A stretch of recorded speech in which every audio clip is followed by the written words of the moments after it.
అవునా ఒకసారి విను. ఒక రోజు కాకి దాగినది. అప్పుడు ఒక ఇల్లు కట్టింది. అప్పుడు కొందరు చూసుకుంటుంది. అప్పుడు నీళ్ళేమి కట్టాడంట. తర్వాత దారి ఎత్తుకుంది. తర్వాత కొనేసింది. తర్వాత నీళ్ళు పైకి వచ్చాయి. తాగేసి కాగా ఎగిరిపోయి. Very good. క్లాస్ పెట్టండి చేతులకి. ఎక్సలెంట్ గా చెప్పింది.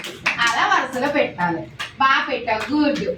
నిన్ను డైరెక్ట్ కాలేజీలోకి వేసేస్తాను. ఓకేనా? 10th వద్దు నువ్వు డైరెక్ట్ కాలేజే. బాగా చెప్తున్నావు. పెద్దదాన్ని అయిపోయావు నువ్వు. సూపర్. విన్నారా? చెప్పింది విన్నారా? విన్నావా? నువ్వు చెప్పు అయితే. కాకపోతే చెప్పు. ఎక్కడుంటాయి? అవునా? ఆ చెట్ల మీద కూడా ఉంటాయి. ఏ కలర్ లో ఉంటాయి? కూర్చో. ఏ కలర్ లో ఉంటాయి చెప్పండి. వచ్చినాయా? బ్లాక్ కలర్ లో ఉంటాయి. ఏమరుస్తుంది? Very good.